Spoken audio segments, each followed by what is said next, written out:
Good morning, everyone. Welcome to the District Administration Center and our Coffees with the Community. It's hard to believe this is the third year now we have been conducting these monthly community gatherings.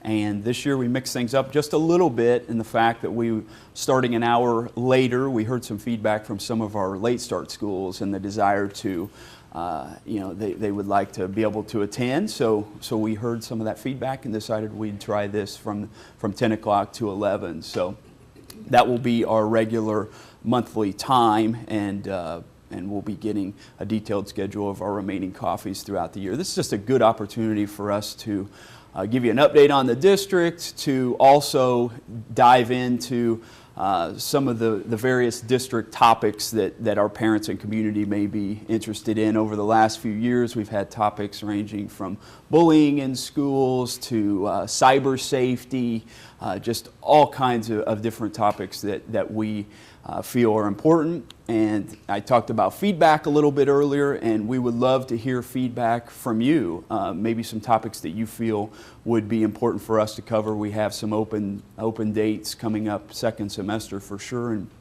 we would encourage you to share those with us.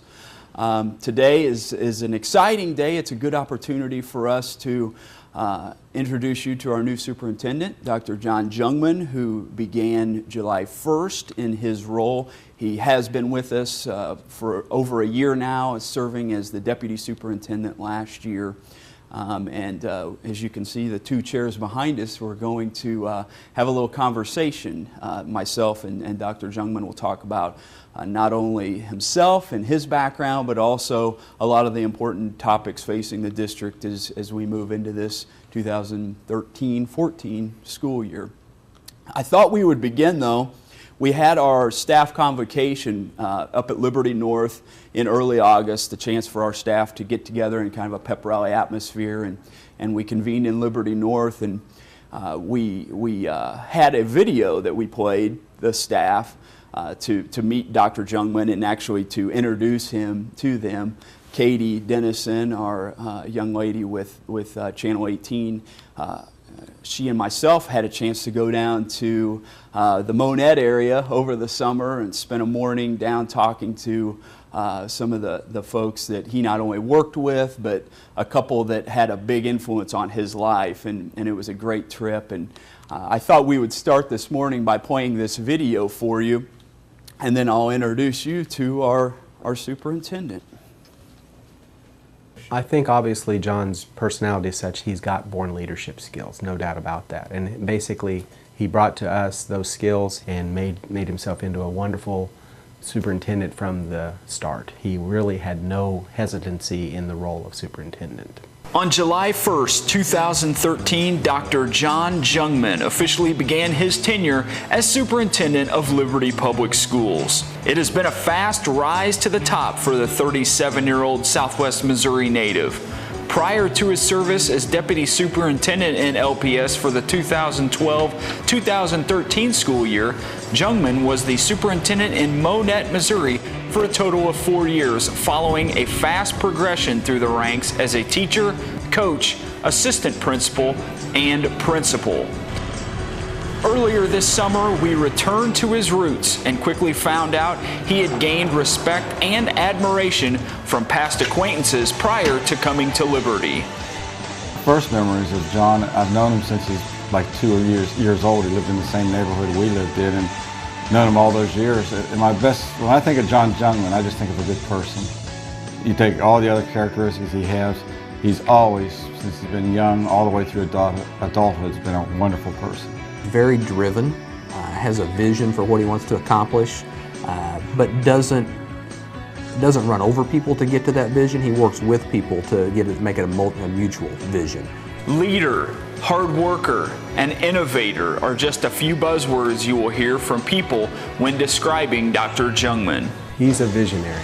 There's no denying that he basically sees a problem in a different way than the average person and looks for different alternative solutions to solve those problems. His expectations of himself are very high, and he works very hard to stay current on all educational trends. He is going to lead actively.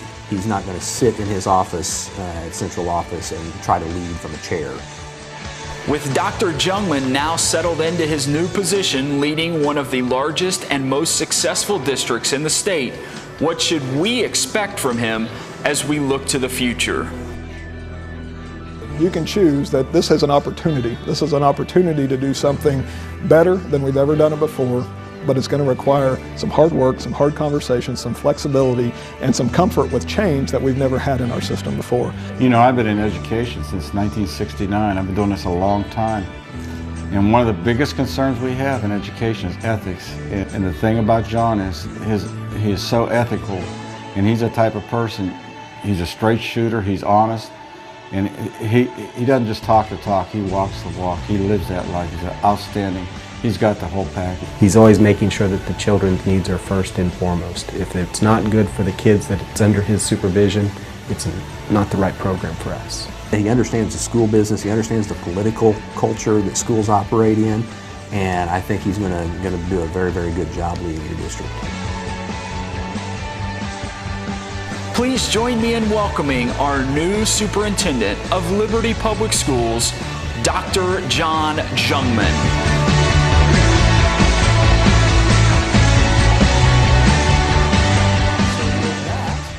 Introduce you in person, Dr. John Jungmann, our superintendent. How are you, sir? Thank you, Dallas. Thank you. Sorry you had to watch that. I told Dallas I'm not real sure that's great. Maybe for convocation, but he said people want to know. So I said, okay, I'll allow it this time, but then we're putting it in the archive, so hopefully you don't ever have to see it again. So thank you, Dallas, and thank you all for being here today. Well, and Dr. Jungmann, I thought we would start just by talking about your past. I know when you first saw that video, you see Mr. Blaney, a guy that was a principal, and I know someone you think so highly of. Sure. And you're emotional when you saw that. For sure. Don't ask me to start again, because it might be bad, but yeah. But the reality, three very important people in my walk, in my education career on that video. Number one is that person, Mr. Blaney, one of my high school principal, and I tell you, I'm an educator because of educators, period. And we have so many educators that is exactly why they're in this business, because someone touched them on the way through their career in a classroom. And I joined education because of educators, and he's one of those main reasons why. His son and I grew up together. We were in the same class together. That class produced more educators than any class per capita, I think, in Lamar's history, because we had the superintendent's daughter in that class, we had the high school principal's son in that class, and we just lived education. We loved school. So he's one of those certainly figures that have made a huge impact. A couple other educators along the way.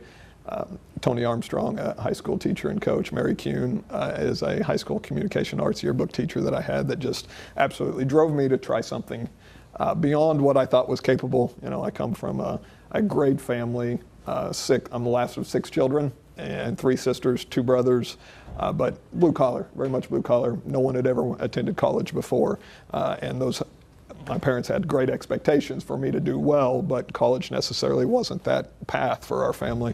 But those educators inspired me to try something new, and that really leads to me why I'm here today. The other 2, Dr. Roberts was our board chair in Monette, and I was able to watch his kids come up when I was a middle school principal, when I was a high school assistant principal, and really develop some good connections with his family and his children, and then had the pleasure of working for him and with him to help lead that district. And he's just a great man, incredible public servant. And the high school principal, Mr. Stewart, actually is the one that gave me my first shot into administration. We actually go back to my high school senior year. He was a teacher in Lamar. He actually sponsored my senior trip. And then about 5 years later, he hired me as his assistant principal at Monette when he was a high school principal, and then gave me my first shot into administration. So we have a long-standing friendship and relationship, a lot centered around our work and our passion for kids. You know, we see in that video, you probably heard the fact that you went through the ranks of teacher, coach, assistant principal, and then maybe tying into that, the fact that you were the superintendent of Monette for 4 years. Being in a small district, you see it all. How important is that, do you think, for your experience? You know, as I came to Liberty, obviously is a big change for me, going into a system of over 11,000 kids from a system of 2,000 kids. But what I would tell you is the good news, coming from that smaller system, I feel like there's ability to know all aspects of a school system, because you're exactly right. If you want to talk curriculum, I've had to lead the work. If you want to talk data analysis, I've had to lead that. Student safety. In a small system, you have to touch every part of the organization with your hands on it. You want to talk about budget, I built it by hand on an annual basis. So it really gave me the foundation to understand a larger system, more complex system very well. You just add zeros and a lot of kids to the mix, and it's the same thing. It's just on a much larger scale. So it's a great foundation. You talk about family, and I know it's important to you. Sure. Wife, 2 kids in the district, one that will be here soon. Yeah. Maybe talk about them a little bit. Sure. Well, my house is filled with girls, and that's a great thing. Most days, you know. Well, let's be perfectly honest. I do look for male companionship occasionally. So if anybody wants to do something outside without pink, I would be loving that at sometimes. But I'm trying to develop them into sports fans and other things that we can do together. But I married my high school sweetheart. She was also in that class that with Mr. Blaney's son and our other classmates. And we've been married now, I'll do the math quickly, 17 years. And we've had 3 girls. Hallie is about to turn 12 this weekend, actually. Macy, 9, and Jolie is our little one, surprise in diapers. So she's almost 2. She'll be 2 on Christmas Day this year. So we're having a great time raising them and watching them, and excited to be able to do that in Liberty, because we know what kind of great community it is. Now, for people, this is an advantage for people in here, and for people watching at home. A little insight when you talk about your wife. You were in the hospital at the same time when you were born? Well, we were born 1 month apart, basically, in the same hospital. We go back to the crib almost, because my mom babysat her. It's a small town, you know. So my mom babysat her when she was 2 or 3. So I'm sure we shared a toy or something at that point, or I probably stole it. I'm not sure. But we go way back, and actually began dating in middle school. Scary now that I have a middle schooler to think about that, actually. So let's move on to a different topic. But yeah, we enjoy each other, and she is the rock that allows me to do this work and takes care of our kids, because this, you know, the job, just like a lot, takes a lot of dedication and time, and she's the rock that makes it possible.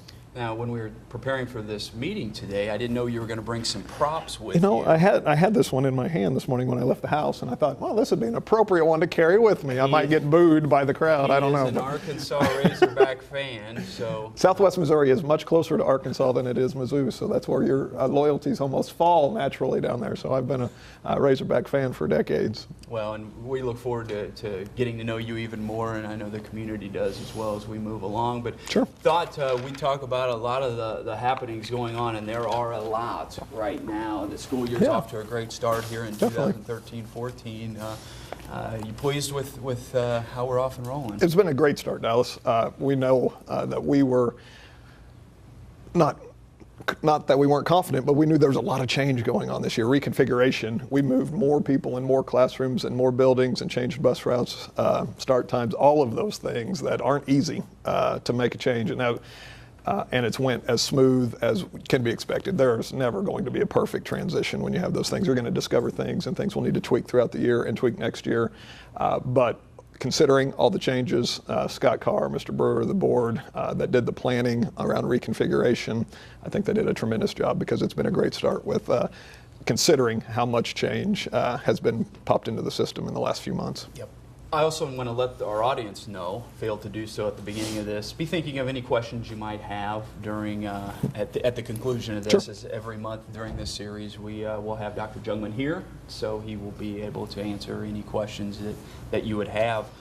You know, we got this school year started, and we go out to the Flintlock flyover. Mm-hmm. We had a great ribbon cutting a few weeks ago. Maybe just talk about that day and that whole project. And it's one of those things that I just get to reap the rewards of the work of people's time and dedication for over a decade, it sounds like. I've been only here a short time, but there's a lot of community partners that have made that possible, and what a great project it is. You want to talk about actually reducing time on the bus, increasing safety for kids, increasing time at home and at school, and not having to just be on the bus so much, and saving some dollars, to be honest.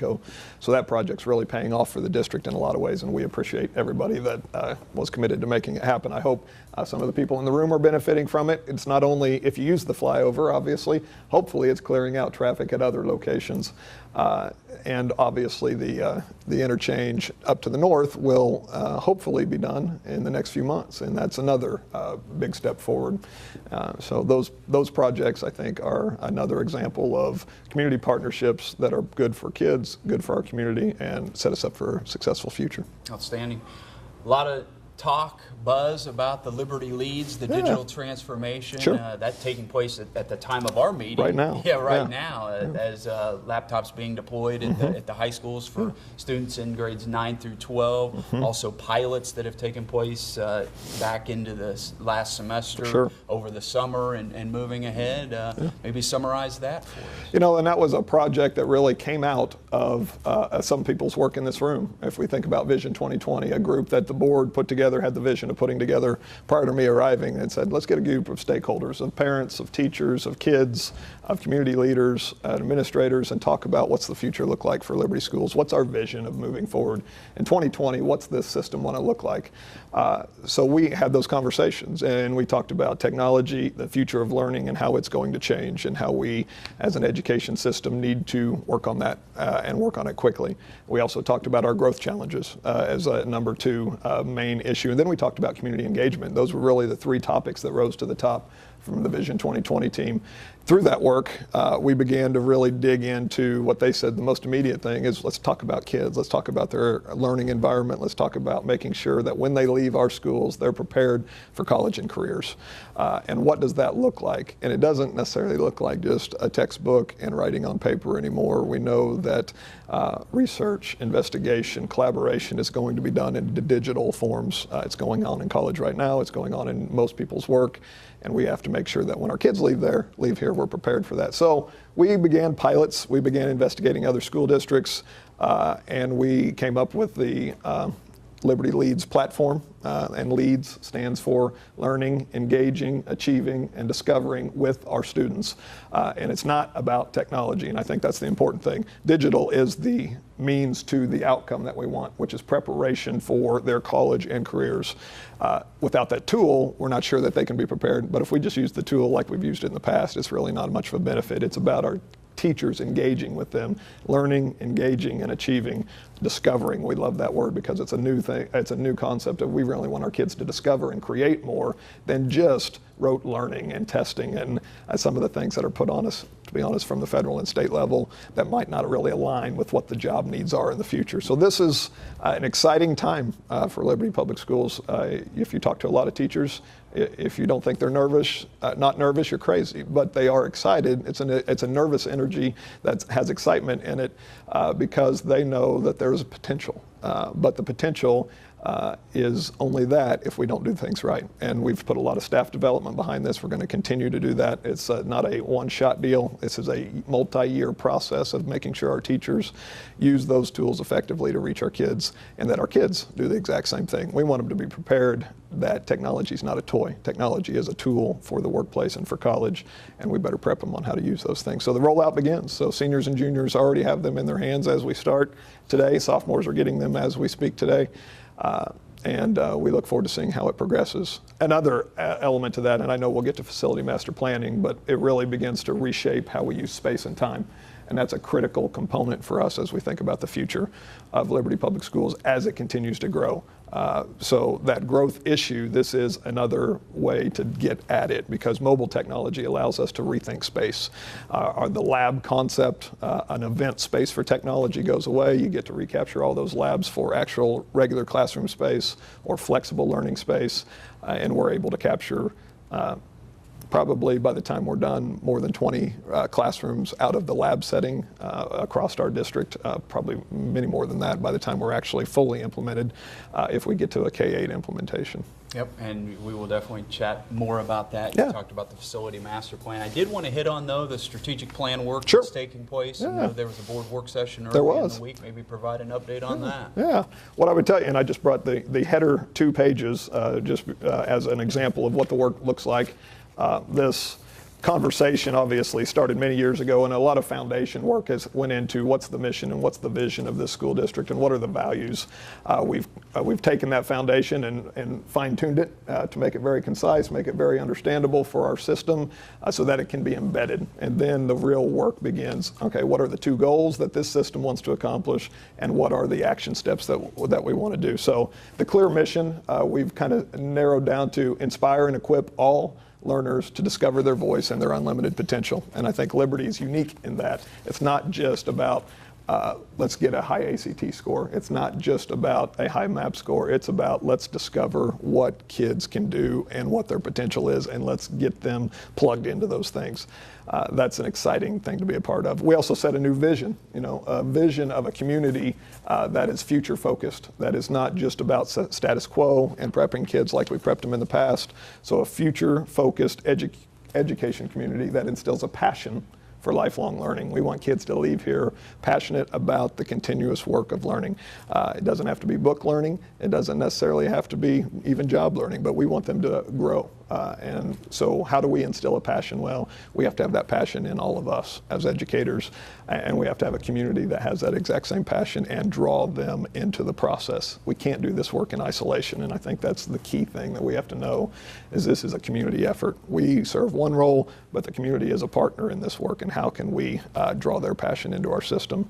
We really set 2 goals as part of this process. And once again, I think this is another pride point for Liberty. One's very academic in nature, and one's very holistic to the child of what we want them to be able to do in the future. So those goals are every student graduate college and career ready. Okay, so whether they want to go to college or they want to go straight to careers, they're ready for that next step. So that's goal 1. So a lot of those are academic pieces, but goal 2 is very clear. Every student develop personal, social, and civic responsibility.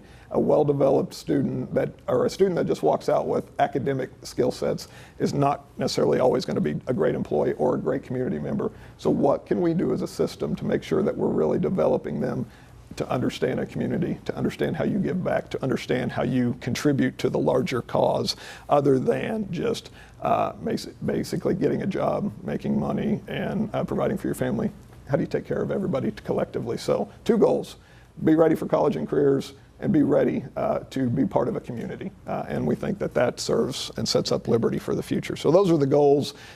We will first read this. The board work session, again, we'll probably first read it officially in September, hopefully a full adoption in October, as we continue to work on the minutia, the fine details of the action steps. But this will drive our work, and it's already driving a lot of the work, from the facility master plan to the Liberty Leads project to our curriculum work that goes on an ongoing basis. This will really capture what we're trying to accomplish. Shifting gears a little bit, talking about the annual performance review data just released. I'm sure some of our audience members and folks at home have seen that out in the media. Sure. Yeah. Good results, maybe summarize them. Yeah, and I would say, obviously, if you hadn't heard, the governor stopped in to congratulate our educators and our students on their work this week. That was exciting. Anytime you're able to have a public official recognize the efforts of the system, that's a great thing. What I would tell you is we're high performing, and I think you know that. Most people moved or live in Liberty and understand that they have a great school system. On our APR, we're at 93.6%. Out of 100% score. We've got some areas for improvement where there is no perfection in this. There's never a state of we've arrived, and I think that's the important thing for our system to understand. Continuous improvement is the work of education. So while we are high performing, we're not performing to the level that we can. So we will continue the continuous improvement work of analyzing the data, working with our kids to really identify what their needs are, and really try to customize down to that individual kid level so that we can meet them where they're at and bring them up to the level that not only scores well on the state and ACT, but preps them. I mean, really prepares them for the future. That's the most important thing, not necessarily the score on the test. You mentioned the ACT, and there's been a few articles out there. Actually, Liberty Schools was highlighted in a recent article by the Kansas City Star talking about the fact that now we have begun testing all of our high school students, providing that opportunity for them, and really positive thing. One of the things that we talked about is if we are going to have all kids college and career ready, we need to know where they're at. And we need to know a status check of the system because ACT is kind of that gatekeeper for college. If you don't have a sufficient score, if you get into college, you're going to have to take remedial courses, and that's costly to parents, that's costly to kids in the ounce of time. We want our kids to walk in not having to take remediation. Well, the only way we get to that is to really know where all of our kids are on a regular basis and get them up where remediation is not necessary. So they may not all choose college, but if they do, they don't have that hurdle to jump over when they get there. So it's a risk, to be honest, because it's easy to play the game of high ACT scores and chasing a high district ACT mark because they don't report them based on the percentage of the kids that are tested and what your score is. They report, period, what your score is, what your composite average. And so while we were last year testing 75% of our kids, our composite was 23.3, one of the highest in the region. Now, when you go up to 98, 99%, the composite dropped to 21.4, 21.5, something right around state average. Obviously, that, and the state only tests about 70-75% of their kids. That's predicted. Obviously, if you throw in students that haven't been taking a course load that are preparing for that and didn't have that expectation, you're going to see a dive. Every state that's went to 100% has seen that happen. Now, the good thing is we have the information to know, all right, here's our populations that are struggling. Here are kids individually that are struggling. What can we do to make sure that if they make that choice, they're prepared? So intervention systems to make sure that we address whether it's a math deficiency, a communication arts, or a reading deficiency, or a reasoning issue. We can really dig into our curriculums and our coursework to make sure that we're meeting all kids' needs and getting them the first step of an appropriate score that makes that possible. Thought we'd talk a little bit about politics. There's been Really? There's been a lot of talk lately on this Senate Bill 253. Sure. I did discover, and we heard one of the individuals in that video talk about how you don't mind getting in the midst of the political side of things, and you've been out in front of this topic as well. Maybe just give our audience an update on 253 and the ramifications. And I don't want my time to be spent playing the political game of fighting legislation and those things, but I think it's a responsibility I have as superintendent to protect the system, not only the taxpayers, but the students, most importantly, that in our system. And HB 253 passed, and the representative that is the sponsor is from our district, and he had a much different bill when it started, and we've talked about it over and over again. And the foundational bill did not have the level of concern that what happened into the bill that finally got passed. It's a sausage-making process. If you've ever watched the legislation work, it goes back and forth from House to House, Senate to House, and it gets changed, it gets amended, and what came out has some things that very much concern us that could have a negative ramification on state revenues for years to come. And when state revenues fall, we are a huge piece of that picture. Currently, education in the state of Missouri is already $600 million underfunded of what is legislatively enacted as the formula necessary to provide an adequate education. Now, we can get into all kinds of arguments around whether that formula is right or not. I didn't create it. They adopted it. This is the formula that is in law that says this is the number that we need to provide to our schools to provide an adequate education. And right now, there is $600 million less than needs to be. That is resulting in Liberty basically having at least a $4 million withholding every year right now based on what they're supposed to be sending us. That has an impact on what we can offer. That also has a significant impact when we get to talk to Levy a little bit about what is our role of the local patrons. I mean, they have to pick up the tab when those things don't play out. HB 253 gives us grave concern that actual state revenues would continue to drop. They tout a surplus right now, that we ended the state budget year with a surplus of $300 million, and that's reality. Our argument is, how can you have a surplus when you have an obligation of $600 million on the table, and why are you wanting to give away the surplus before you take care of the obligation that is in legislation? So we don't have a problem with tax cuts that are to incent business and do those things, but let's do it in partnership with taking care of the obligations that you've already set. So that's the work that we're doing right now. And I would tell you, the legislators that I've worked with on this conversation, they get it. They're torn. It's a very hard conversation. But what I would tell them is we need to protect our education system. It's the best economic engine that Missouri has. Our quality workforce, absent that, it doesn't matter what tax breaks you offer to anybody. If you don't have the quality workforce coming out of your school system, then tax breaks don't mean anything. And they get that, and they want to invest in it. And I think we'll have some good conversations next year about how do we do it in tandem instead of doing one thing without doing the other. And that's my hope. Excellent. Let's wrap this up by talking facility master planning. Sure. That is we didn't purposely put it at the end because it's right there at one of the top items going on as important work. Yeah, forefront of the work right now, and it's been for the last 12 months. Like I said, Vision 2020 has been a part of this work. Actually, the board hired Hollis Miller to work through a facility master planning process before I was hired as deputy to say, what does the future of our system look like, and what's the best way to put a plan together that deals with our growth? And what I would say is we've had a lot of stakeholders involved in the process. We've had a lot of communication, and we've had a lot of going back to the drawing board, because the traditional plan of what we would have typically done in order to deal with facilities is simply unaffordable in our system. And we've talked about it's not just unaffordable because of the building cost, but it's most unaffordable because of the operational cost. If you project us out to 2020, we're going to be over 14,000 kids by every demographer's projection. That's 2,500 student increase. We already have 1,000 students in mobile classrooms. 20 modulars, 40 mobile classrooms already exist in this system. If we choose to just add modulars, I think that's a short-term that's a short-term solution to a long-term problem, and I think it could have devastating effects on the system. Is it cheap? Yeah, it's cheap, but does it sustain an education community and the quality of system that Liberty wants? I'm not sure that it does, and what the feedback from our community is they don't want that as a long-term solution either. But what also is not an option is going and doing exactly what we've done, which is build an elementary school every time 500 to 600 kids show up, build a middle school every time 600 to 900 kids show up, and build a high school every time 1,500 to 2,000 kids show up. That model, while traditional and feels good, cost a significant amount of money. It would be almost $100 million to play that out in the next 8 years just for facility costs. That's facility. That's not operations. That's not putting a custodian in it, a cook in it, a teacher in any of those locations.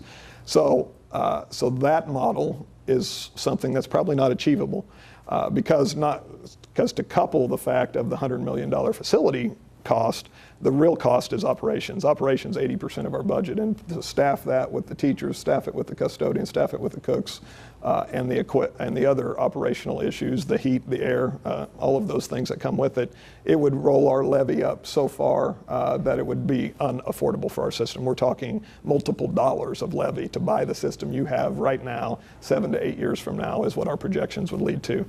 So we went back to the drawing board throughout this process and said, we have to have a new plan.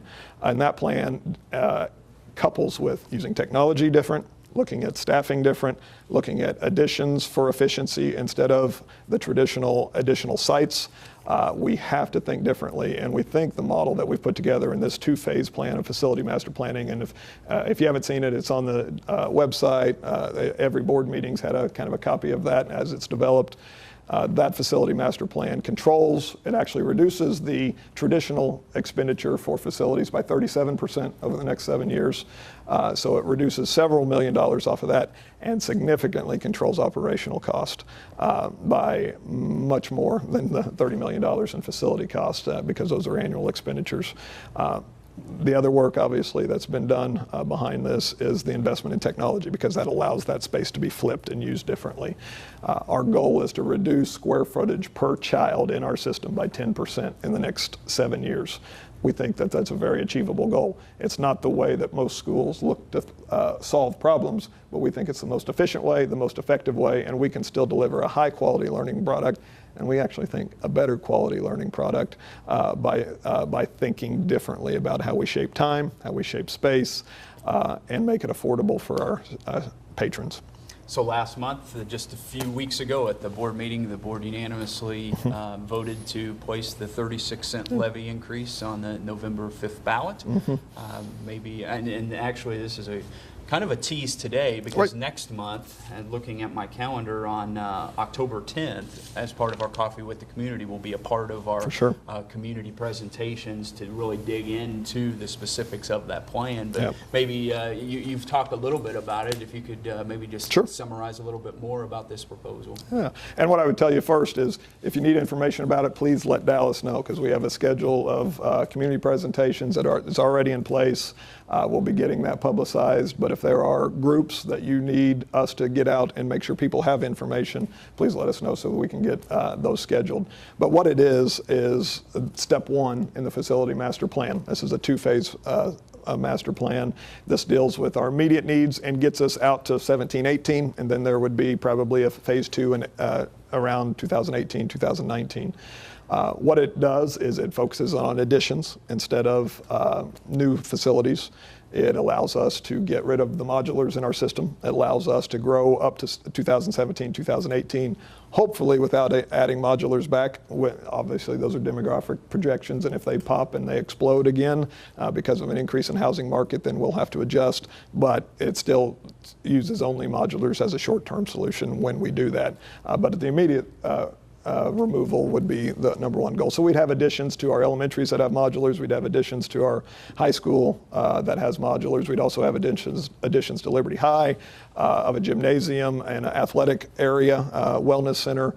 We have a huge push with putting freshmen into our both high schools for more space for wellness, because the credit requirement for freshmen that used to be able to be taken care of at the junior high level, there's just not enough space in either one of our high schools, to be honest, with the wellness space. So that's going to be step one, take care of Liberty High. And then it actually involves us taking this site and turning it into an elementary site in the future as a kind of an overflow, deal with the space most efficiently that we can. We have 2 floors available in Blue Jay Tower that we would capture for office space. It makes most sense to get offices in that office building. This building has been used for educational space in the past and could easily be flipped into that kind of space very efficiently, as opposed to building new sites. So those are all just tidbits of the plan and a teaser to come back next month, and we'll lay out 30 minutes of the full plan so you can see every site, what happens to it, and kind of the full facility master plan levy issue. It also includes some K-8 technology investments. We've done the investment at the high school level by flipping our tech budget and investing in Liberty Leads. We will need to do some of the exact same things at the K-8 level, because they, once again, go hand in hand with the facility master plan. They're not one or the other. It's really, you do both in conjunction, because the technology allows you to think differently about space and time. Absent that, then it's real hard to flip the space and time use. So, little teaser, come back next month, or stay tuned next month, or look for a community event. Doesn't just have to be here. It'll be in multiple locations, and we'd love to have you listen in, and we'll provide all the information we can. And right now there's a button on our website, bottom of our website, with election information that you can go to receive that, and you'll be seeing more coming up in the weeks to come, leading up to a lot of our community presentations coming up real soon. Sure. Whew, we went through a lot right there, covered a lot of bullet points in about a half an hour. Thought, though, right now, before we got ready to wrap up, that we'd open it to the floor to have a few of our audience members maybe ask a question or two, and then when they ask the question, I'll repeat it so our audience at home can catch that. Great. Questions? Right here. Academically speaking, where do you feel that we're most deficient? What's the plan to improve that? Yeah. You want to repeat it first? academically speaking, maybe where we can find opportunities for improvement? Where Yeah. are we most Efficient, efficient? yeah. Okay. Where's, How do we- exactly. You know, from the data analysis that we've done on the most recent scores, it's math. Math is our #1 area that we need to dig into. We do a pretty sufficient job compared to our peers when it comes to reading levels and those communication arts scores. But we have, I think, some scope and sequence issues in our math and how it's designed. So it starts with curriculum. It starts with going back to the drawing board to making sure all of our teachers understand what standards we're trying to make sure kids master by the time they leave our system, and then you backward plan it basically throughout the system. So we are going back to the drawing board with a new curriculum council, and there's a lot of focus around math right now. I think we've been disjointed a little bit. Teachers from one class to the next maybe doing a little bit different from one subject to the next, not understanding what happens next, what happens before. So that scaffolding effect actually happens for our kids. But math is our #1 strategic area that needs to improve and improve rapidly. Good question. Very good. Yeah. At a previous coffee, I think it was in May, you said your goal was to have every student in our district have a digital device, meaning from K to 12. And what is your projected time frame of that? And is it dependent on the levy? Right. Question was at one of our previous coffees that Dr. Jungmann had mentioned the goal to have K through 12 students with a digital device, and what the timeline would look like for that, and if that would be included as part of the levy. Yeah. And the overall goal is to move us towards that. It's not going to happen overnight, is what I would tell you. The levy includes 10 cents for K-8 technology. K-8, that 10 cents would generate approximately $880,000 annually to invest in K-8 technology. That's not enough to put a device in the hands of every kid. It is enough to drive down devices into a lot of classrooms and a lot of student devices. It depends a little bit on what we purchase because of the price point. And that, what I would tell you, is completely dependent upon our pilot programs to see what's the right device. Because you don't want to buy the cheapest device and then learn that you got to replace it every 12 months, because then it becomes the most expensive device. And if it doesn't do what you want it to do, then it's a waste of our resources. So really our work will be, we're already kind of putting the plans in place, and actually did some of that this summer with some elementary pilots. We had different devices in kids' hands, from iPads to Chromebooks to MacBook Airs, to get feedback from kids and teachers in a less threatening environment about what do these do for your learning experience, and what is the best thing to put, and then what's the most affordable we have to look at.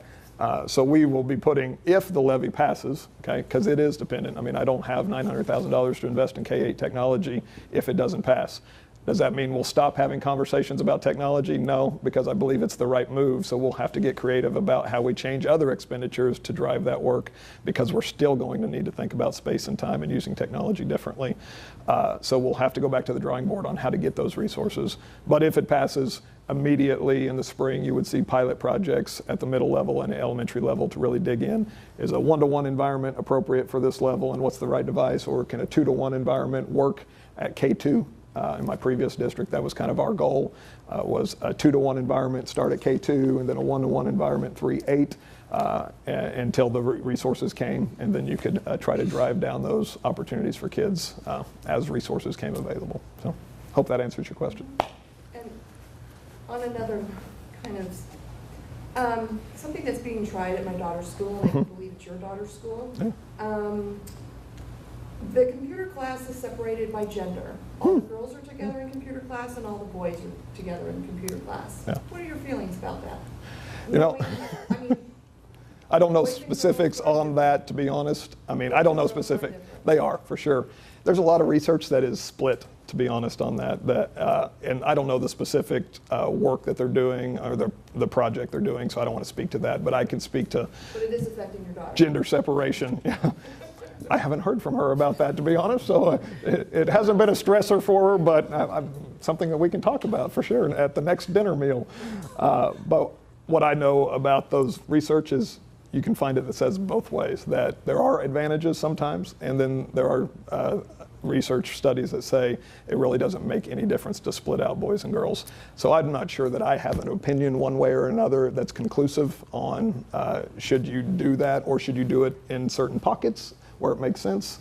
Obviously, you do that in athletics, you do that in extracurriculars Right. and those kind of things. Because computers is opposite of PE. Exactly. They alternate every other day. Right.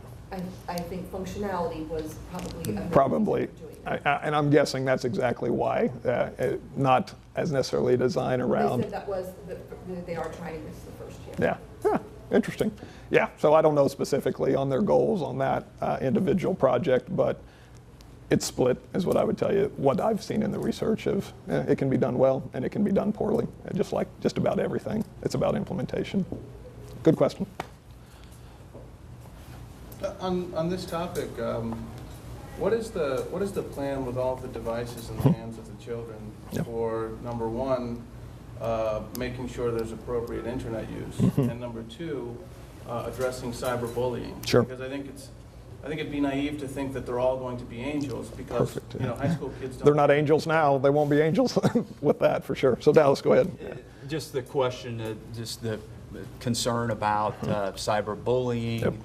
Internet safety Yeah. overall for students with the technology. For sure. And you'll see in the strategic plan, digital citizenship, and that's how we kind of classify it, is dealing with cyberbullying. We have to put programming in place to help train kids on what's appropriate, because we think, just like you know, they're not always going to be angels. They're not going to be angels when they're in school. They're certainly not going to be angels when they're in the workplace. The bad news is they're going to get fired in the workplace for doing those things, and we need to teach them now what good digital citizenship means. So it has to be part of our programming, and we are working on that right now. How do we educate those kids on appropriate use? And it's part of the rollout is appropriate use for students and staff, to be honest, because there are limits to social networking and the things that we want to do academically with those things, and we want to make sure that they stay in the right pockets of what's appropriate. So there will be education for kids, and we also need to be educating parents. Some of the schools that we visited, and this is where we have to get a better plan, talk about that you're really transferring. Our parents are living in a digital world, but sometimes they're not prepared to teach the skill sets to our kids also. So how can we help parents become more prepared to have that digital background so that they can help us monitor? Because just monitoring and putting filters on, obviously we're going to do all of those protection things, those basic line, but that's minimal. The real is the education process, I think, and then helping them learn when they make a mistake, the consequences are, and then you don't do it again. So that's all part of the educational process. That, whether that be done with a device or writing a note in pen and pencil right now, which is what they did before in a bullying tactic, or doing it in the hall. We have to be cognizant of the ways that it happens, and then work with our kids. So make sure our staff can identify it, and then work with our kids when we see it happen to prevent it and to stop it when it does happen. Is there something that you're doing now? Yeah. You talked about planning for the future, Yeah, but there are high some school kids things, are and I getting can't, computers now, yeah, and I can't speak to the exact, but there is appropriate use training going on with the kids during their advisory. The high school kids have advisory classes, so they're supposed to be rolling out appropriate use conversations about, they may have videos, they may just have a simple few lessons. Those are the baseline things, and then the filtering processes that we're starting with. And then we will continue to dive into what does digital citizenship look like for the future, and probably really set some standards around that, and then figure out how do we measure that, that kids actually understand it and abide by that. And then those are the things that we have going on now, and the things that we're going to continue to have to develop, especially as we look at K-8 rollout and helping those kids learn how to use them appropriately. A lot of it is just in those first few days, helping teachers help the kids say this is an appropriate use, this is an inappropriate use. And then when they discover inappropriate use, helping them resolve that issue quickly. So, good. Question? Is mediation any part of that, the concept of mediating? You know, I don't know that it's built into that concept. It's built into our entire process of grievance or harassment or bullying. That's obviously part of our policy that there's a mediation process. It's a couple steps down the line from training and from trying to resolve it quickly just with a teacher and a kid. But we do have a more formalized mediation process that would be built into our typical district policies. We do, for sure. Good question. Back in the back. It might just be an elementary thought. Mm-hmm. I've had it explained to me a couple times, and I want to make sure I understand the Common Core. Uh-huh. Would you explain that to me, please? Question from the back about Common Core. Sure. Common Core is basically the set of standards that was agreed upon by teachers, state officials, that we are alignment across the nation of what we're trying to accomplish in schools. Now, it's got a lot of bad press about it's a federal mandate. Now, there are some triggers and different federal things that say, hey, we think you should do this. But really, it starts with the concept that if you look at No Child Left Behind right now and our testing structure across the nation, we have 50 different states using 50 different tests and being compared completely different ways. So when we compare Tennessee to Missouri or Kansas and Arkansas in the quality of their systems, we are comparing apples to oranges, apples to oranges, apples to oranges. So the Common Core is the standards, and then there is an assessment that's being built. There are two assessment consortiums, Smarter Balanced and PARC, which are two assessment consortiums that I think a majority of the states, it's over 40, but not everybody, belong to one of those consortiums, so that they would be taking a similar test where we take MAP and EOC. Nobody else takes that test. So when we compare our scores to another state, they have no means of comparison for the most part. So Common Core says, here's the standards that we've agreed upon, and really educators were involved in that process to build those. And then the Smarter Balanced and PARC assessments say, here's the common assessment system so that we can actually get comparison of measures across from state to state on the quality of schools. Really, my understanding of Common Core, it was a state-led effort with people. I think it started with the governors' associations coming together and saying, let's try to clean up this mess of 50 different assessment systems and 50 different levels of standards, and start with a common set of standards of expectations for kids, and then a common way to measure those things so that we don't have this misunderstanding of the quality of education from one state to the next. So I don't know if that helps, but that gives you an understanding. It's really a set of standards that's been developed, and they're in math, science, and communication arts, ELA, English Language Arts. You give me the background where it came from. Mm-hmm. How's it being implemented? How's it implemented? Basically, how it gets implemented here is we study those standards, and then we say, all right, how do we need to modify our curriculum in order to meet those standards? What I would tell you, the ELA standards that are in Common Core are very much similar to what was in Missouri standards. We had very high standards to begin with, so our ELA curriculum is not adjusting much. Our math is, because I think we learned that our standards probably, while our testing standards were high, our expectation at every grade level wasn't as high as some others. So Common Core has bumped that expectation up. So we're actually going to be teaching concepts earlier than we were probably before because of that. So it's making us adjust our curriculum and really go back and dive into saying, all right, if these are the right grade level standards or age level standards, how do we adjust what happens in the classroom to make sure that the kids have this content so that they can do well on the assessment and have the benchmark set for the next year and have the foundation for the next year. So it's really driving into curriculum work. Like I said, ELA, not radical change. Math, not radical, but significant because we're having to press things down into the system at an earlier level than we had in the past. So will this change any of the math testing? It will. Over in, I think it's 14-15, the new test is to roll out. So it will be the new Missouri assessment program, but it will be built by Smarter Balance. So the entire number system, basically, that we know now will be changed to a new, you'll still, I think, come in, they're either below basic, proficient, or advanced, but we'll be on a different kind of test. And what I would tell you, it's a more robust test. It's more word problem based instead of fill in the bubble kind of concept. While there will still be some of those things, it's much more deeper level thinking and application of cross content instead of just isolation of ELA or isolation of math, requiring the kids to see how do we connect those things. So the new assessments are going to be very challenging. And the prediction is that it will drive scores down, but it will raise expectations. So then everybody collectively can work together to increase performance after that happens. So that's making me learn, I can tell you. Oh yeah, I say for sure. As I do homework with my daughters, I completely understand. Yeah, how do I do that? I haven't done it in quite some time. Yes, we had a math lesson just the other night that I had to go back and I used Khan Academy to learn, to be honest, because I said, I know where a resource is. And if you don't know what Khan Academy, it's an online lesson simulation that has thousands of lessons, and I couldn't remember how to multiply or divide fractions. So I said, I know where I can figure it out, and it has test problems right there where you can do samples. So my daughter and I sat there and worked through those problems with a great resource online, and that kind of gives you the picture of what's possible with the digital tools. Both in the classroom, it's really customizing to that individual kid's need, and that's the exciting, because a teacher can't do that for every kid in the classroom. But if they said, you've got that issue, drive to this site, there's a lesson on it, it'll take you 2 or 3 minutes, there's some practice problems, here's a great resource. And that's exactly, it played out at home very effectively, and I even learned something, to be honest, so it was kind of fun.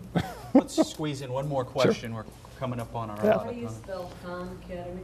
Khan, K-A-H-N. Okay. Yeah. And then my second part of that question is, who decided to change the math test to a different test? Was Yeah. that Liberty Public Schools, or was that? That's a state. Missouri? State, yeah. And so now are those going to be able to be compared more with the other states? Correct. Yeah, that's the Smarter, we are in the Smarter Balance Consortium. So that consortium, like I said, there's 2 consortiums, but that one makes up 30 plus states. So we will be able to have real analysis of state to state, how we actually do. Because right now, when you see a state analysis, it actually absolutely means nothing unless it's connected to NAEP, which is the foundational piece, which it will take me too long to really get into this. There is one way that you can kind of make some comparisons, but it's very deep and convoluted. But when you just look at state proficiency scores and proficiency levels, they're really not representing accurate information very well. Let's see. So, good question. Outstanding. Perfect. I mentioned just a moment ago, we're quickly up on our hour Yeah. allotted time. Sometimes we go shorter. This time I Perfect. think it was well worth the time to spend a full 60 minutes with our audience. Great questions. And I need to make the shameless plug on the communication side of things with the district. If anyone in here has an iPhone, we are now on the App Store. You can enter Liberty Public Schools, and it's rolled out a couple weeks ago, and we're continuing work on that, but we've had some good feedback. Or Droid or Windows, I think. Correct. Any smartphone, you can download it. Absolutely, Yeah. any smartphone, and we've had good feedback. We've also, as part of that iPhone or the app, been able to insert a button on there to allow for feedback. Questions, we have a section on there. You can ask questions about the November 5th election, any feedback, positive or concerns that you may have, and I fielded a good 2 dozen just this last week, so a good feature on that as well. So download the new LPS app when you get an opportunity. Coming up on Thursday, October 10th, that will be our next meeting here, and we will continue the conversation on the facility master plan, give you the specifics of the levy coming up in November. And we hope to see everyone there. And just looking around the room as the questions were being asked, see so many people in here that volunteer in the district and put hours, whether it be the foundation or PTAs, the other committees we have going on in the district, loyal supporters of the district, and obviously, I've heard you say this, nothing would be possible without sure. those individuals. Appreciate those in the room, and especially those watching on TV. We have an incredible community base, and it makes education possible, the quality education that happens in Liberty possible. So keep up your good work too, and we'll try to hold up our end of the bargain. So again, thanks for coming, thanks for watching at home, and we'll talk to you next month. Thank Yep. you, sir. Thanks, Dallas.